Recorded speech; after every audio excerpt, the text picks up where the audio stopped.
CM Punjab रहमत card. वज़ीर आला पंजाब पहुंचा रही हैं मुस्तहिक बेवा और बेसहारा यतीम बच्चों को उनका हक। वज़ीर आला पंजाब की जानिब से 50,000 ख़ानदानों की माली इमदाद के लिए बेवा के लिए 1 लाख रुपये, बेसहारा यतीम बच्चों के लिए 1 लाख रुपये। अहलियत का मेयार कम आमदनी वाले घराने से तल्लुक़ हो, पंजाब के मुस्तकिल रिहायशी हों, यतीम बच्चों के बेफाम नादरा शनाख्ती कार्ड पर बेवा स्टेटस दर्ज हो, सरकारी मुलाजिम या पेंशनर ना हो, मुस्तहिक का मोबाइल नंबर कौमी शनाख्ती कार्ड पर रजिस्टर्ड होना लाजमी है।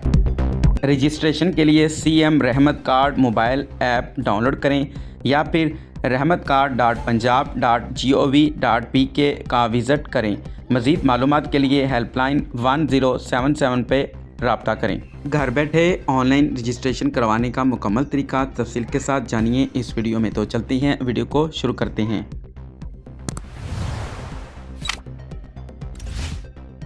सबसे पहले आपने आना है सीएम पंजाब रहमत कार्ड पोर्टल पर। वहां पे आपने क्लिक करना है। क्लिक करने के बाद आपके सामने रजिस्ट्रेशन पोर्टल का लिंक आ जाएगा। उस पर आपने जैसे ही क्लिक करना है तो आपके सामने इस तरह का इंटरफेस आ जाएगा। रजिस्ट्रेशन और लॉगिन और ट्रैकिंग स्टेटस आपको लिखा हुआ नज़र आ रहा है। अब सबसे पहले हम रजिस्ट्रेशन करना सीखते हैं कि अगर आपने रजिस्ट्रेशन नहीं की तो आप कैसे रजिस्ट्रेशन करेंगे। नया अकाउंट यानी रजिस्टर करने के लिए आपने देखना है अपना स्टेटस कि आपकी एप्लीकेशन किस टाइप की है, वाइडो यानी बेवा की है या यतीम की है। तो आपने अपना नाम इंटर करना है और शनाख्ती कार्ड नंबर इंटर करना है और मोबाइल नंबर वो आपने इंटर करना है जो आपके CNC पर रजिस्टर्ड हो।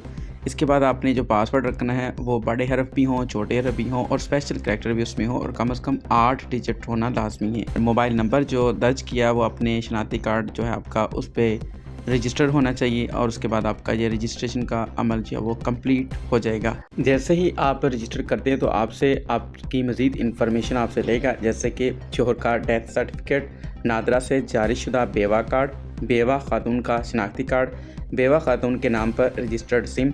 इसके लिए आपने रजिस्टर करने के बाद ख़ुद को लॉगिन करना है। लॉगिन करने के लिए आपने अपना CNC और जो पासवर्ड आपने सेलेक्ट किया था वो और जो कैप्चा कोड है वो इंटर करने के बाद ख़ुद को लॉगिन करना है और उसके बाद ये इन्फॉर्मेशन जो आपने देनी है।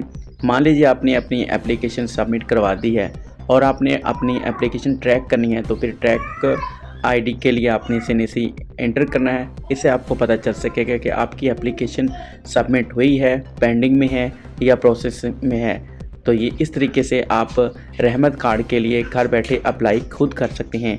अगर आप घर बैठे अप्लाई करवाना चाहते हैं तो स्क्रीन पे मेरा व्हाट्सअप नंबर शो हो रहा है, आप मुझसे रब्ता भी कर सकते हैं। इसके अलावा गवर्नमेंट की इस तरह की मज़ीद अपडेट के लिए डिस्क्रिप्शन में दिए गए व्हाट्सअप चैनल को फॉलो करें। मिलते हैं अगली वीडियो में, तब तक के लिए अल्लाह हाफिज़।